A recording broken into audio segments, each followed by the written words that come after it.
Hi everybody, welcome to Shivers. We're doing a late night movie review for the new movie The Conjuring, The Last Rites that came out tonight, September 5th.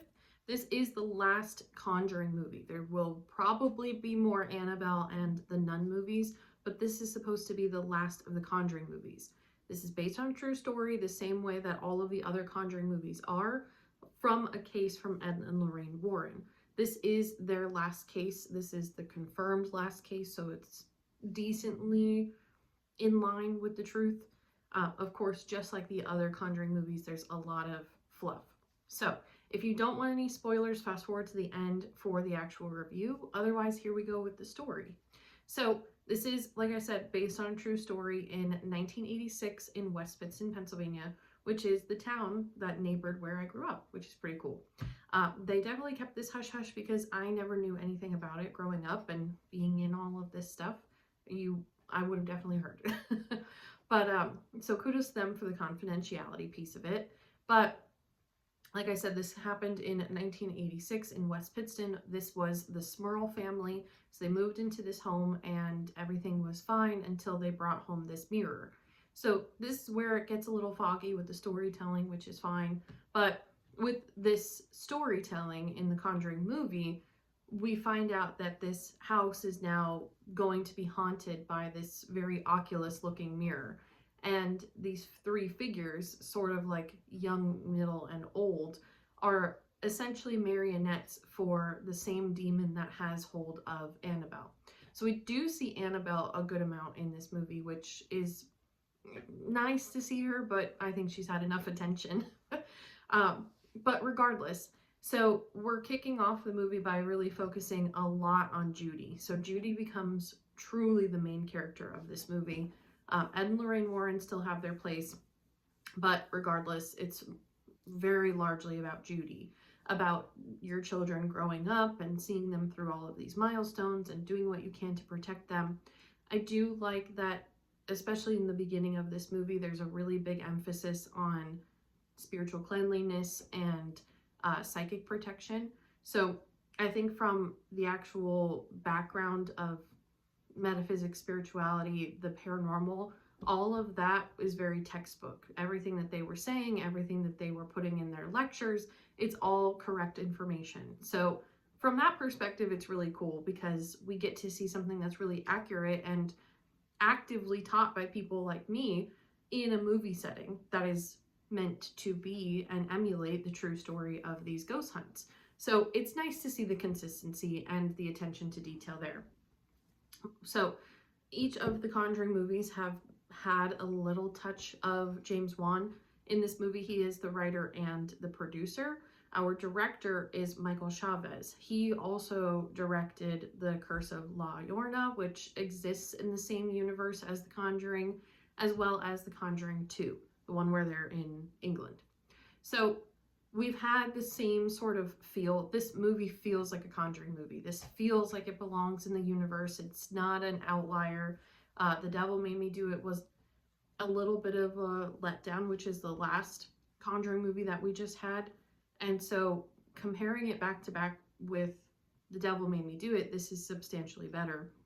This, however, it just feels like another Conjuring movie. So if you're looking for that same thing that has just a little bit of a different, slightly different flavor, it's kind of like eating Mexican food and you just choose an enchilada versus a burrito. They're essentially one and the same. That is how this movie feels. We're going through all of these very scripted, very predictable jump scares are going to happen later on. Judy and Lorraine come up with this mantra for their psychic cleanliness and these boundaries essentially. And every single time that Judy gets scared, especially as a kid, it just keeps repeating this Lucy Locket, lost her pocket, nursery rhyme essentially. And that's her trigger word to kind of turn things off. What becomes incredibly annoying is now she is supposed to be 22 years old in 1986, and she's still saying this phrase anytime that she gets even remotely scared. So for anybody who's listened to my reviews before, I always bitch about kids. And this had that same sort of feel of just like we're so focused on protecting our child and making sure our kid is safe. And I think from a parental perspective, that's understood and that's expected. It's this change of life. Judy is now dating somebody and they want to get married. And so it's seeing your kids cross all of these thresholds. So there's a real familiarity with it, especially feeling like Ed and Lorraine Warren are already sort of part of our families in a way through these movies. And so I get it, but I just, like, I wish that there was something different. Like, I, of all people from that metaphysical background, appreciate everything that they have done to make everything very accurate. However, whenever we're talking about turning it on and turning it off from an intuitive perspective, it's as simple as just an off switch. Like, just imagine it that it is an off sign for a business. You're closed for business for the day, that's it. You don't have to come up with some mantra. You don't have to wait until you're scared to put that boundary out there. You are the person who's living. So you are the one who's setting those boundaries and setting those rules. Those rules cannot be broken until you have something like a demon. Even still, they have rules. Everything in this universe has rules. Outside of this universe has rules. So the idea that Judy is still being fearful is just adding to the fear and just asking for problems. And her mom is not necessarily helping, because it's just that ignorance is bliss thing. You know, if we keep her shielded from this whole psychic paranormal world, then she'll be okay. But it's that sort of fated thing that's going to creep up nonetheless. So we have a lot of panic moments from Judy throughout this movie. We have a lot of not so helpful Lorraine moments throughout this movie. We know that Ed Warren in real life has a stroke and then ends up dying from a failed heart. And so this movie is really teasing you up to think like Ed's going to be dead by the end of this movie. There's no way he's making it out alive. And spoiler alert, he does. So that is a nice surprise that we don't have to witness anything bad from him. However, they really harp on his heart like the entire movie. And so as they're going through their regular life and saying we're not taking cases anymore because Ed is afraid that he's going to have a heart attack and he's warned by his doctor, you absolutely cannot have any more heart attacks. You will not survive it. So we have all of this teeing up. We have Judy who's then going dress shopping. So we're expecting to see the dress from the Annabelle movies. We don't see anything about that besides a picture in the background. So I think there's just a lot of missed opportunities to really pick up on some of these other things that we have seen throughout all of the movies in this franchise. But as we're going through and having all of these very human moments, we then focus on that Smurl family and how much they need help. And they end up getting the attention of Judy.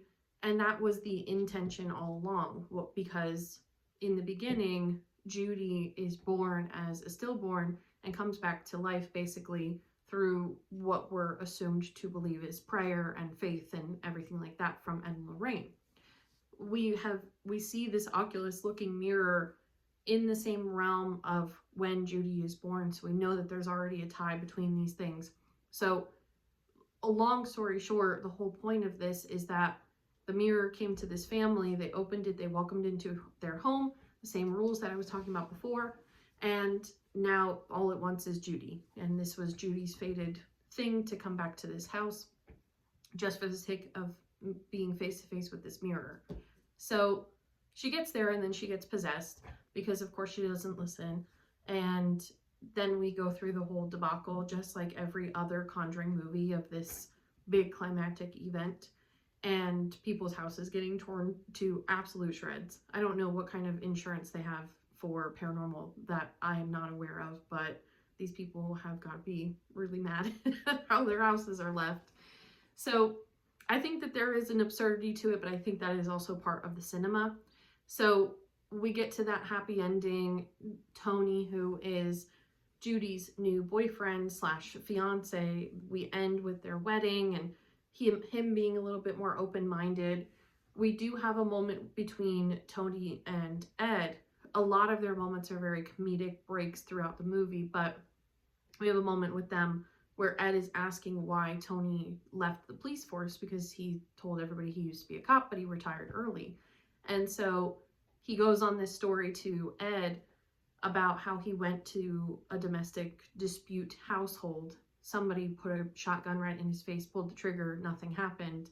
They went to test the gun later and it's a misfire. Like the gun was loaded, he should be dead.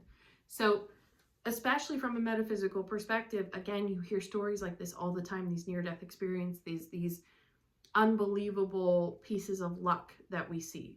So I do love the realism of that. I love the realism that they pulled in from a lot of their teaching as well. I know I said that, but all of the research is done appropriately. Everything that adds to the movie nature of it, it's okay. It's fine, you know? So without further ado, let's get into the actual review. For the story itself, I would give it a 3 out of 5. Again, we have bits and pieces of just good paranormal telling, a good ghost story. We have some decent scares along the way, but it all blends together very well. So the story itself is fine. For originality, I would give it 2 out of 5. This is just because we've seen the Conjuring movies over and over again. We know the cadence, we know the pacing, we know truly what to expect. So anybody who goes into this movie, especially if you watched all of the Conjuring movies up until this point, anybody who goes into this movie, you're not greeted with anything new. This is not earth-shattering. This is nothing new. It's cozy because it feels like you're just watching another Conjuring movie, but is it needed? I don't know. For acting, I would give it a 5 out of 5. I think everybody did their job. There wasn't anybody that was annoying or broke their mold. I do wish that they developed the Lorraine character a little bit better because this is what she did for her life's work. And in all of the Conjuring movies, not just this one, whenever there's this big climactic event, she gets like screechy, and that's not what you do. So I wish that they just sussed that out a little bit better. For production, I would give it a 4.5 out of 5. I do think everybody did their job. I really hate the background of what is supposed to be West Pittston. It looks like Charlie and the Chocolate Factory, the whole town, where it's all just drab and gray, and all of these, the only thing that you see is this factory. It looks ridiculous, and that's also just not what the town looks like, and nor what it looked like in the 80s. So I think that was a little just like, meh, to be a little bit more specific. And then for scares, I would give this a 2 out of 5.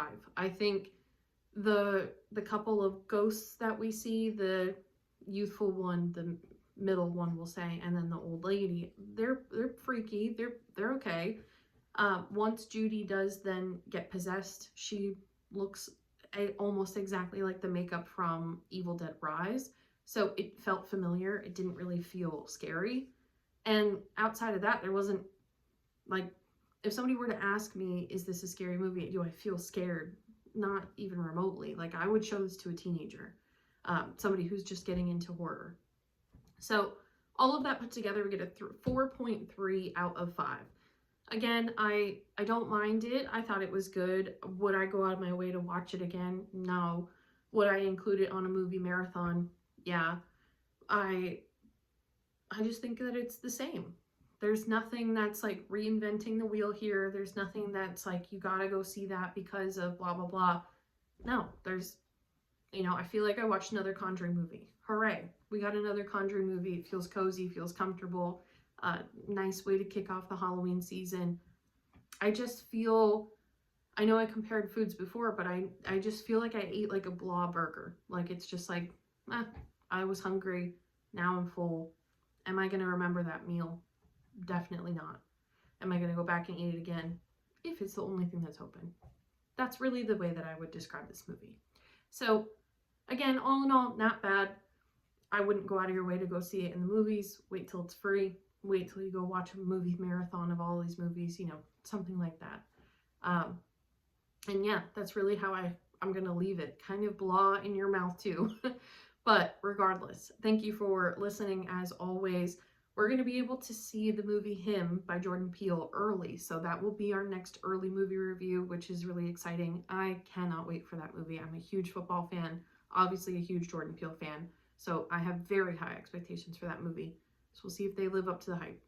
But that is all for The Conjuring. Let me know if you agree with my thoughts in the comments. If you haven't seen it, let me know your expectations. And I'm sure we will speak soon.